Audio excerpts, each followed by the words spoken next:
మధురం మధురం నీ వాక్యం నా త్రోవకు దీపం నీ వాక్యం. యేసు నామములో మీకు శుభములు సమృద్ధిగా కలుగునుగాక. మధురం నీ వాక్యం అనే కార్యక్రమానికి స్వాగతం. ఈరోజు మనం 73 గ్రంథములలో యేసు అనే అంశం 13వ భాగంగా ఎజ్రా 2వ గ్రంథంలో యేసు అనే అంశాన్ని ధ్యానించుకుందామండి. మధురం మధురం నీ వాక్యం నా త్రోవకు దీపం నీ వాక్యం. ఎజ్రా 2వ గ్రంథంలో యేసు అంటే ఇక్కడ ఎజ్రా యేసు ప్రభుకి సాదృశ్యంగా ఉన్నాడండి. నమ్మకమైనటువంటి యాజకునిగా ఆయన దేవుడు తనకి అప్పగించిన పనిని చేస్తారనమాట. నమ్మకంగా he fulfils the mission which God gave to him faithfully. అది దేవుడు మనందరి నుంచి కూడా ఎక్స్పెక్ట్ చేసేదన్నమాట, ఆశించేది. అయితే ఎజ్రా గ్రంథం మనం చూసినట్లయితే 10 అధ్యాయాలు ఉంటాయండి. మొదటి భాగంలో 6 అధ్యాయాలు మనం ధ్యానించుకున్నాము. మొదటి భాగంలో ఎజ్రా అసలు కనపడడు, ఆయన జన్మించి కూడా ఉండడనమాట. మొదటి భాగం జరిగిన తర్వాత ఎస్తేర్ రాణి చరిత్ర జరుగుతుందండి. ఆ తర్వాత 2వ భాగం జరుగుతుందన్నమాట. సో మొదటి భాగంలో ముఖ్యంగా ఏంటి అంటే బాబిలోనియా ప్రవాసం నుండి మరి అందరూ కూడా ఈ వలసపోయిన వాళ్ళు ప్రవాసులు తిరిగి యెరూషలేముకి వస్తారు. కొరేషు రాజు మరి పారసీక రాజు కొరేష్ ఒక ఆజ్ఞ జారీ చేస్తాడండి. మీరందరూ కూడా తిరిగి వెళ్ళండి, ప్రభు నన్ను ప్రేరేపించారు, మీరందరూ వెళ్ళి దేవునికి దేవాలయాన్ని కట్టి అక్కడ మీరు ఆరాధించాలి అని. సో ఆజ్ఞను అనుసరించి మరి దావీదు సంతతి వాడైనటువంటి జెరుబ్బాబెలు, ఆ తర్వాత యెహోషువ నాయకత్వంలో ఆయన ప్రధాన యాజకుడు నాయకత్వంలో యూదుల మొదటి జట్టు క్రీస్తుపూర్వం 537లో బాబిలోనియా నుంచి వాళ్ళు యెరూషలేముకి వస్తారు. వాళ్ళు వచ్చేసి మొదటి జట్టు అన్నమాట. మొదటి జట్టు వచ్చి ఏం చేస్తారంటే వాళ్ళు దేవాలయాన్ని నిర్మించి 20 సంవత్సరాలు పడుతుందండి. దేవాలయాన్ని నిర్మించి మళ్ళా తిరిగి ఆరాధన ప్రారంభిస్తారు. 2వ దేవాలయం అన్నమాట. నేను మీకు మ్యాప్స్ ద్వారా చూపించాను కదా. మొన్నటి దినాన 4 దేవాలయాలు కూడా చూపించారు. సొలొమోన్ దేవాలయము, జెరుబ్బాబెల్ దేవాలయం. వీళ్ళిద్దరు కూడా దావీదు సంతతి వాళ్ళు అనమాట. మొదటిది, 2వది. అయితే ఇంకా 3వది మక్కబీల దేవాలయం. వాళ్ళు కట్టిస్తారు. యూదా మక్కబీడు మత్తతియా పిల్లలు అనమాట. ఆ తర్వాత 4వది హెరోదు రాజు దేవాలయం. ఇప్పుడు మొదటి బ్యాచ్ మరి సెరుబ్బాబెల్ నడిపించుకొని వస్తే ఆ మొదటి బ్యాచ్ వచ్చిన 80 సంవత్సరముల తర్వాత బాబిలోనియా నుండి మరి 2వ బ్యాచ్ని ఎజ్రా నడిపించుకొని తీసుకొస్తాడండి. ఎందుకంటే మొదటిసారి అందరూ రారు, 3 తెగల వాళ్ళే వచ్చారు. యూదా తెగ, బెన్యామిన్ తెగ, తర్వాత లేవీల తెగ, యాజకులు, వీళ్ళందరూ వస్తారనమాట. ఇంకా చాలామంది అక్కడ సెటిల్ అయి ఉన్నారు. వాళ్ళకి కంఫర్టబుల్గా ఉంది అక్కడ, మరి డబ్బు సంపాదించుకొని కంఫర్టబుల్గా ఉన్నారు. కానీ అక్కడ ఉన్న వాళ్ళందరూ తిరిగి రావాలి యెరూషలేముకి. ఈ చివరి దినాల్లో కూడా అంతే. అందరూ కూడా యూదులు వాళ్ళ సొంత దేశానికి తిరిగి వస్తారు చివరి రోజులో అన్నమాట.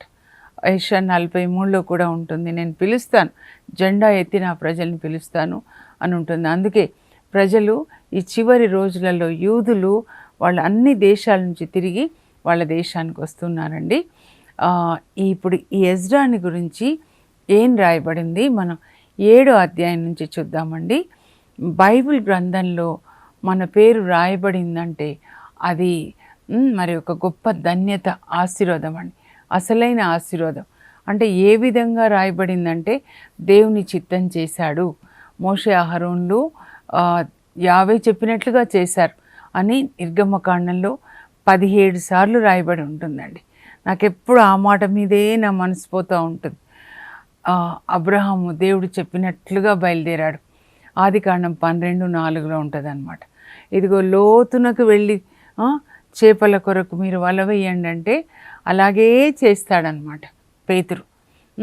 నన్ను అనుసరించండి, మిమ్మల్ని మనుషులను పట్టు వాళ్ళనిగా చేస్తాను అని చెప్తే అన్ని వలలు, పడవలు, చేపలు అన్నిటిని విడిచిపెట్టి పేతురు, అంద్రియా ఇద్దరు కూడా యేసుప్రభుని అనుసరిస్తారు. ఆ తర్వాత ఇంకా ఇద్దరు కూడా జెబెదాయి కుమారులు పెద్ద యాకోబు, యోహాన్. మన పేరు కూడా ఆ విధంగా రాయబడాలండి, ఆ విధంగా రాయబడాలి. ఇప్పుడు చూద్దాం 7వ అధ్యాయము 8 మీరు మెల్లగా చదవాలండి. 9, 10లో కొంచెం ఉంటుంది. 9లో ఉపవాస ప్రార్థన చేస్తాడు. మరి 10వ అధ్యాయంలో అన్యజాతి స్త్రీలతో జరిగిన వివాహాలన్నీ రద్దు చేస్తాడనమాట. ఇప్పుడు మన 7వ అధ్యాయానికి వస్తే ఎజ్రా గ్రంథము 7వ అధ్యాయం అండి. ఇక్కడ అందుకే నేను మీకోసం ఇది పెట్టాను చూడండి. ఇది చూడండి, ఎజ్రా గ్రంథం మొదటి భాగం 1 నుంచి 6 అధ్యాయాలు. తర్వాత ఎస్తేర్ గ్రంథం జరుగుతుందండి పారసిక దేశంలో. ఆ తర్వాత ఎజ్రా గ్రంథం మిగతా భాగం 2వ భాగం అన్నమాట, 7 నుంచి 10 అధ్యాయాలు. ఇప్పుడు నేను మీకు మ్యాప్ ద్వారా ముందు చెప్తా అండి, అప్పుడు మీకు క్లియర్గా అర్థం అవుతుంది అన్నమాట. ఇదో ఇక్కడ చూడండి, ఎజ్రా ఇక్కడ ఉంటాడు. ఇక్కడ నుంచి బాబిలోనియా నుంచి ఇంకా ఎజ్రా తర్వాత మిగిలిన వాళ్ళు యాజకులు కానీ మిగిలిన ప్రవాసుల్ని 2వ జట్టు అండి. 2వ జట్టుని నడిపించుకొని 4 నెలలు ప్రయాణం చేసి వాళ్ళు యెరూషలేముకి వస్తారు. ఇక్కడ దేవాలయంలో ఆ రాజు ఇచ్చిన కానుకలన్నీ కూడా అర్పిస్తారు. తర్వాత ఇంకా దేవాలయంలో ఆయన యాజకత్వం చేస్తాడు. ఇప్పుడు చూశారు కదా, ఎజ్రా బాబిలోనియాలో నివసిస్తూ ఉన్నాడు, అక్కడే పుట్టాడు. మొదటి బ్యాచ్ వెళ్ళిపోయిన తర్వాత పుట్టాడనమాట. కానీ ఎప్పుడైతే ఎస్తేరు అలాగే మోర్డెకాయ్ దేవుని కొరకు నిలబడి యూదులని కాపాడతారు, 120 దేశాల్లో ఉన్న యూదులని కాపాడతారు, ఆ మోర్డెకాయ్ ఎస్తేరు అందరికీ ఒక ఇన్స్పిరేషన్ లాగా అయిపోతారండి. ప్రజల కొరకు ప్రాణాలకి తెగించి ఎస్తేర్ రాణి మరి రాజు దగ్గరికి వెళ్తుంది, ప్రజల కొరకు ఆమె విన్నపం చేస్తుంది, వాళ్ళ కోసము తన ప్రాణాలు ఇవ్వడానికి సిద్ధపడింది. ఇద్దరు కూడా మోర్డెకాయ్ కూడా యూదులని రక్షించారు. సో యూదులందరికీ, ప్రపంచంలో ఉన్న యూదులకి వాళ్ళిద్దరూ ఒక ఇన్స్పిరేషన్. మనం కూడా ప్రజల కొరకు దేవుని కొరకు నిలబడాలి. దేవుని పని లోకంలో జరగాలి అంటే మన ద్వారానే జరుగుతుంది, మనం నిలబడాలి. కనుక వీళ్ళందరూ కూడా రోషాన్ని కలిగి ఉన్నారండి. యూదులలో రోషాన్ని కలిగించిందనమాట ఇద్దరు, ఎస్తేర్ అలాగే వాళ్ళ నాన్నగారు మోర్డెకాయ్ అన్నమాట. అంతగా దేవుని కొరకు ప్రకాశించారు. సో ఆ అగ్ని వీళ్ళలో రగులుతుంది. ఇక్కడ ఉంది, ఇప్పుడు మీరు మ్యాప్లో చూశారు కదా, సూజన్ పట్టణం అంటే పారసీక క్యాపిటల్. ఇక్కడ ఉంటే 200 మైళ్ళ దూరంలో బాబిలోనియా ఉంది. సో ఇక్కడ బాబిలోనియాలో ఉన్న వాళ్ళకి ఇప్పుడు అగ్ని రగులుతుంది. మేము ఇక్కడ ఉండి సుఖంగా జీవించాలా, యెరూషలేంలో అక్కడ వెళ్ళి ప్రజలు దేవుణ్ణి ఆరాధిస్తుంటే మా దేవుణ్ణి ఆరాధించకుండా ఈ లోకాన్ని ఆరాధించాలా, ఆస్తులను ఆరాధించాలా? బాబిలోనియా అంటే లోకాశలతో నిండినటువంటి హృదయం అండి. యెరూషలేం అంటే దేవుని యొక్క ఆశతో నింపబడిన, దేవుని కొరకు అగ్నిలాగా మండే హృదయాన్ని యెరూషలేం అంటారు. మేము కూడా ఎస్తేర్ లాగా, మోర్డెకాయ్ లాగా ఉండాలి. అగ్ని రగులుతూ ఉంది. అందులో అలా అగ్ని రగిలే వాళ్ళలో ఎజ్రా అక్కడే బాబిలోనియాలో జన్మిస్తాడు కదా, అక్కడ ఆయన ధర్మశాస్త్రాన్ని ఎలా పఠిస్తున్నాడు, ఆయన గురించి 7వ అధ్యాయంలో ఏమని ఉంటుందంటే, ఎజ్రా అనే ఒక నరుడు ఉన్నాడు, ఆయన అహరోను వంశానికి చెందినవాడు, యాజక వంశానికి చెందినవాడు. ఆయన మోషే ధర్మశాస్త్రంలో పండితుడు. ఈ మాట మీకు బైబిల్లో ఇంకెవ్వరి గురించి రాయబడలేదండి, స్పెషల్ అన్నమాట. అబ్రహాము దేవునికి స్నేహితుడు అని ఒక స్పెషల్ వర్డ్ అన్నమాట. యోబు ధర్మాత్ముడు, ఒక స్పెషల్ వర్డ్ ఒకరి గురించి ఇంకెక్కడ రాయబడలేదు. Ezra is the doctor of the law of Moses. అలాంటి పేరు మీరు తెచ్చుకోవాలండి. ఈ జీవితంలో మనం జీవించే ఒక జీవితము మీరు డాక్టర్ ఆఫ్ ద బైబిల్గా ఉండాలన్నమాట. ప్రతి ఒక్క మాట బైబిల్లో మీకు తెలిసి ఉండాలన్నమాట. ఆయన మోషే ధర్మశాస్త్రంన పండితుడుగా ఉన్నాడు. మోషే ధర్మశాస్త్రాన్ని ఆయన నిష్ఠతో పఠించి పాటించి ప్రకటించాడు. ఎజ్రా 7:10 అండి. మీరు ఈ మాటని పాటించాలి. ఎజ్రా స్థానంలో మీ పేరు పెట్టుకోనండి.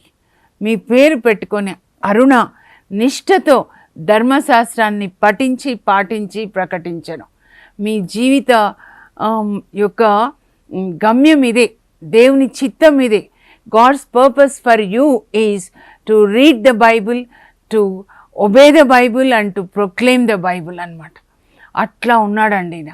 అలా మరి అక్కడ పుట్టాడు బాబిలోనియాలోనే పెరిగాడు. మరి ఆయన వయసు కూడా చాలా వయసు ఉండొచ్చు. అబ్రహాం లాగా 75 సంవత్సరాల వయసు ఉందేమో దేవుని యొక్క పిలుపు వచ్చినప్పుడు అన్నమాట. అక్కడ తెలుస్తుంది, ఎవరికి తెలుస్తుంది? ఎస్తేర్ అక్కడ రాజమాతగా ఉంది. ఈ ఎజ్రా గ్రంథం నడిచే టైంకి ఆమె భర్త మరణిస్తారండి. ఇంకా అర్తహషస్త ఆమె కొడుకు స్టెప్సన్ మారు కొడుకు అన్నమాట. అర్తహషస్త రాజు అవుతాడనమాట. ఆమెకి ఇంకా వచ్చి ఉంటుంది ఇక్కడ, ఎందుకంటే రాజమాత కదా. కాబట్టి బాబిలోనియాకు వచ్చి యూదులు ఇంకా ఎవరెవరు ఉన్నారు అని ఎంక్వైరీ చేసి అందరిలో ఈయన పర్ఫెక్ట్గా ఉన్నాడు. అవన్నీ చూసి ఇదంతా రాయబడలేదు, కానీ తన కొడుకు ఎంత మంచి అంటే స్టెప్సన్ కానీ తన మాట వినేలాగా అంత మంచి రిలేషన్లో ఉందన్నమాట. కన్న పిల్లలే మాట వినట్లేదు, మామూలు వాళ్ళే. కానీ ఒక రాజుగా ఉండి ఆయననేమో చూస్తే పారసిక రాజు, ఈ అమ్మాయి చూస్తే ఈమె చూస్తే మరి యూదురాలు, కానీ తన కొడుకు తన మాట వింటున్నాడండి. మారు కొడుకులా కాదు, అంత ప్రేమ ఉండొచ్చు అనమాట. సో అప్పుడు ఆమె తన కొడుక్కి చెప్పుంటుంది అనమాట, అయ్యా నువ్వు ఈ బాబిలోనియాలో ఒక ధర్మశాస్త్ర బోధకుడు ఉన్నాడు, ఆయనకి ఇట్లా నువ్వు లెటర్ రాయాలయ్యా, అఫీషియల్గా రాజు కదా, ఇలా లెటర్ రాసి ఆయన బాబిలోనియాలో మిగిలి ఉన్న యూదులందరినీ తీసుకొని యెరూషలేమునకు వెళ్ళాలి. ఈయన ఎక్స్పర్ట్, ధర్మశాస్త్రంలో ఆయన ఒక పండితుడుగా ఉన్నాడనమాట.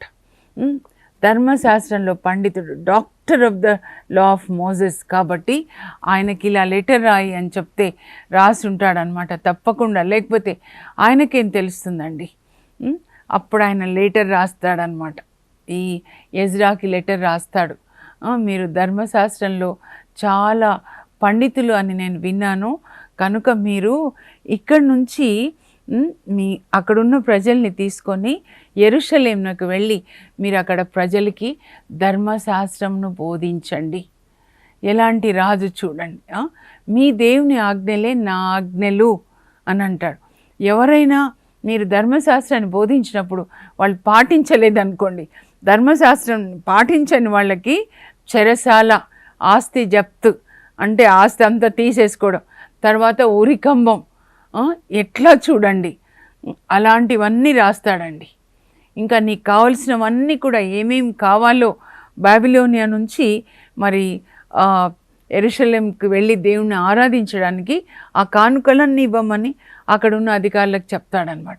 సో అవన్నీ కానుకలు పోగు చేసుకొని ఈ లెటర్ వచ్చిన తర్వాత ఒక రాజుగారండి ఈయనకి మరి బాబిలోనియా ప్రవాసంలో ఉన్న ఒక బైబిల్ పండితునికి లెటర్ రాస్తున్నాడంటే అది దేవుని యొక్క కృప, ఎస్తేర్ రాణి హస్తం ఉంటుందన్నమాట. అప్పుడు ఆయన దేవునికి వందనాలు చెప్తాడు, దేవుని స్తుతిస్తాడు.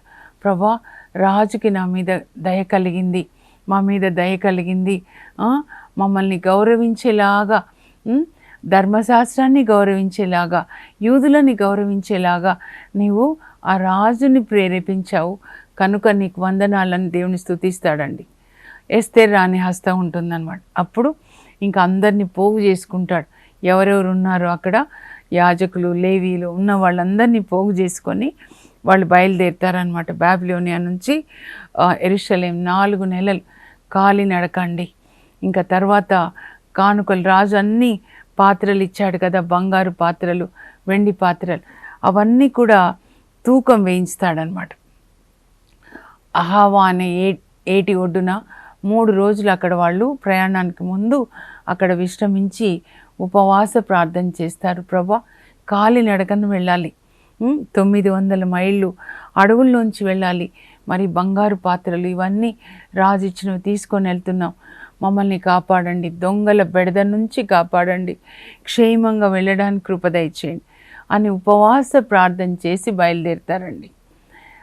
సేఫ్ జర్నీ కొరకు, సురక్షితమైన ప్రయాణం కొరకు అన్నమాట. వాళ్ళందరూ కలిసి ఉపవాస ప్రార్థన చేస్తారండి. ఎజ్రా 8:23 అన్నమాట. మనం కూడా అలా ఉపవాస ప్రార్థన చేయాలి ప్రయాణానికి ముందు. ఇప్పుడైతే మనం చూస్తున్నాం కదా ఎలాంటి ప్రమాదాలు జరుగుతున్నాయో, అందుకే మనం ప్రతిరోజు కూడా ప్రార్థన చేయాలి, మాతో మీ దూతల్ని పంపించండి అని. అంతేకాక అహావా ఏటి ఒడ్డున ఉన్నారు కదండి, ఉపవాస ప్రార్థన చేస్తారు, 3 రోజులు అక్కడ ఉంటారు. తర్వాత 10 మంది యాజకులు ఆయనతో ఉంటారు, లేవీలు కూడా ఉంటారు. వాళ్ళు అలా పాటలు పాడుకుంటూ వెళ్తారనమాట. అన్నీ కూడా తూకం వేయిస్తాడండి, చాలా ముఖ్యమైనదన్నమాట.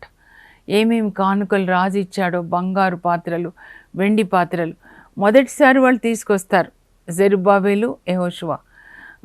ఇప్పుడు మళ్ళీ రెండో మారు అనమాట. అవన్నీ తూకం వేయించి ఒక్కొక్క పాత్ర లెక్కలు రాస్తాడండి. ఈ పాత్ర ఇన్ని కిలోలు, ఈ పాత్ర ఇన్ని కిలోలు, అన్నీ 10 మంది యాజకులతోటి లెక్కలు రాయించి వాళ్ళ చేతికి అప్పగించి, మనం యెరూషలేం పోయిన తర్వాత యెరూషలేం దేవాలయంలో యాజకునికి ఇవన్నీ కూడా జాగ్రత్తగా అప్పగించాలి, దేవుడు మనకిచ్చిన పని నమ్మకంగా చేయాలి అలా అని చెప్పి వాళ్ళు ఇంకా ప్రార్థన ద్వారా బయలుదేరుతారండి. 120వ కీర్తన నుంచి 134వ కీర్తన యాత్రా కీర్తనలు అంటారనమాట. వాళ్ళు ఎప్పుడు యెరూషలేమునకు యాత్ర చేసిన ఆ కీర్తనలు పాడుకుంటూ వెళ్తారు. దేవుడు వాళ్ళని సురక్షితంగా చేరుస్తారండి గమ్యానికి. నడిచి వస్తారు కదా, కనుక 3 రోజులు విశ్రాంతి తీసుకుంటారు యెరూషలేంలో.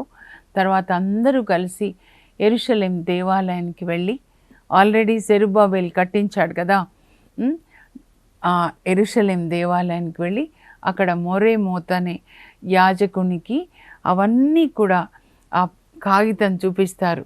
ఇదిగో ఇన్ని మాకు రాజు అప్పగించాడు, ఇదిగో 10 మంది యాజకుల సమక్షంలో తూకం వేయడం జరిగింది అని చెప్పి దేవుని సన్నిధిలో అక్కడ యాజకునికి అప్పగిస్తారనమాట.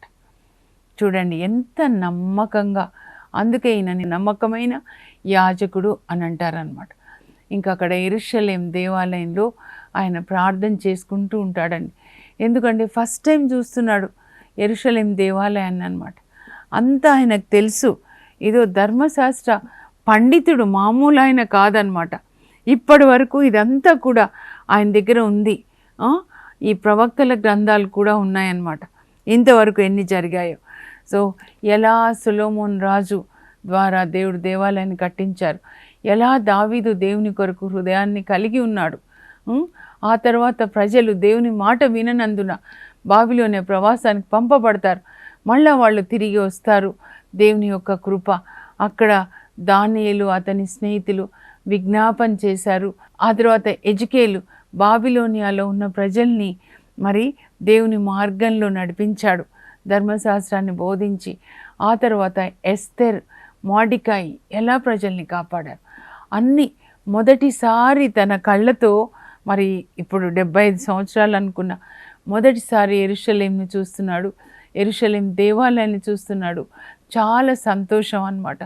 దేవునికి ప్రార్థనలు చేస్తూ ఉంటే ప్రజలు వచ్చి చెప్తారండి, ఇదిగో ఆ బాబిలోనియాలో ఉన్నప్పుడు మేము, మా ప్రజలు కొంతమంది అన్యజాతి స్త్రీలను పెళ్లి చేసుకున్నారు, వాళ్ళలో యాజకులు ఉన్నారు, లేవీలు కూడా ఉన్నారు, పెద్దలు కూడా ఉన్నారు అంటే ఈయన బాగా ఏడ్చి ఉపవాస ప్రార్థన చేస్తాడండి. చేసిన తర్వాత ప్రజల్ని, పెద్దల్ని పిలిపించి అదంతా లిస్టు తీసుకొని ఆ మ్యారేజెస్ అన్నీ కూడా క్యాన్సిల్ చేస్తాడు. ఇంకా మనం నెహిమియా గ్రంథంలో చూద్దామండి.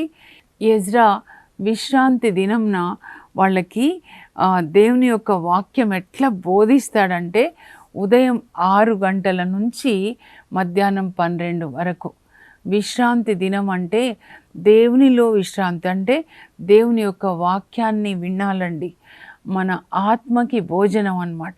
అప్పుడు ఆత్మ బలంగా ఉంటే శరీరం కూడా బలంగా ఉంటుందండి.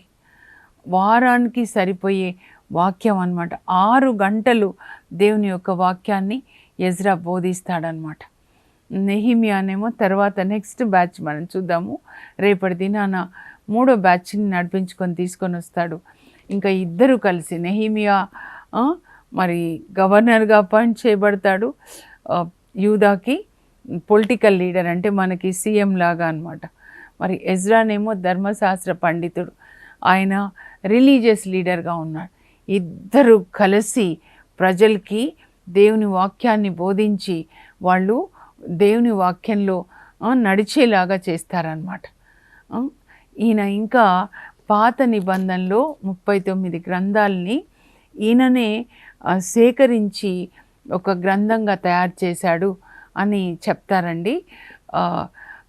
దాన్ని తనక్ అంటారనమాట. హీబ్రూ భాషలో రాయబడుతుందన్నమాట.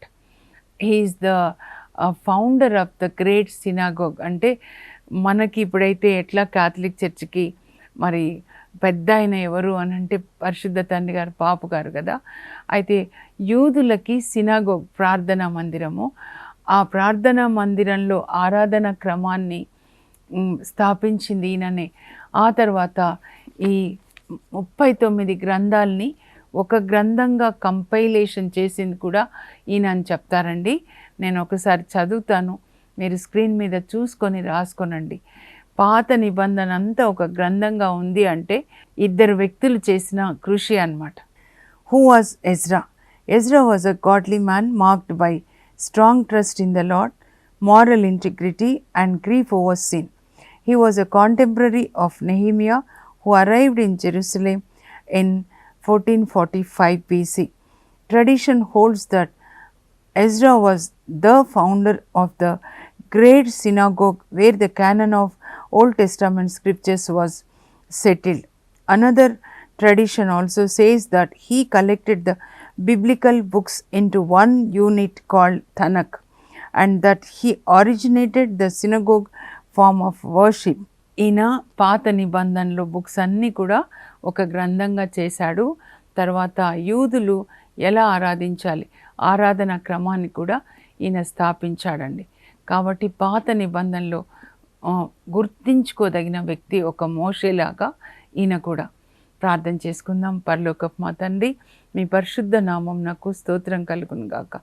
ఎలా యేసుప్రభు యొక్క లక్షణాలని ఈయన కలిగి ఉన్నాడో, ఒక నమ్మకమైన యాజకునిగా ప్రభా, ధర్మశాస్త్ర పండితుడు అని రాయబడి ఉంది నాయన. బాబిలోనియా నుంచి మరి 2వ జట్టును నడిపించుకొని వచ్చి ప్రభా, ప్రజలకి ధర్మశాస్త్రాన్ని బోధించి ధర్మ మార్గంలో నడిపించిన గొప్ప వ్యక్తి అయ్యా. అలాంటి అభిషేకం మాకు దయచేయండి ప్రభా. ఒకరికి బోధించకపోయినా కనీసం మేము చదువుకొని పాటించేటట్లుగా మాకు పరిశుద్ధాత్మని దయచేయండి. చివరి రోజుల్లో భయంకర దినాల్లో మేమున్నాం. మీ 2వ రాకడ చాలా త్వరలో ఉంది ప్రభా. ప్రజల్లో అగ్నిని రగిలించండి నాయన తండ్రి. బైబిల్ గ్రంథాన్ని చదివి దాన్ని పాటించేటట్లు ప్రతి ఒక్క ఇల్లు బైబిల్ హౌస్గా మార్చండి. యేసు నామంలో అడుగుచున్నాం తండ్రి, ఆమేన్. ఎజ్రా లాగా ధర్మశాస్త్ర పండితులు, బైబిల్ పండితులు కాకపోయినా కనీసం మన రక్షణ కొరకు బైబిల్ గ్రంథాన్ని చదివి దాన్ని మనం పాటిద్దాము, ప్రకటిద్దాము. కనీసం మత్తయి సువార్త, లూకా సువార్త, 4 సువార్తలు, కీర్తనలు మనం చదివి పాటిద్దాం. God bless you. Have a blessed day.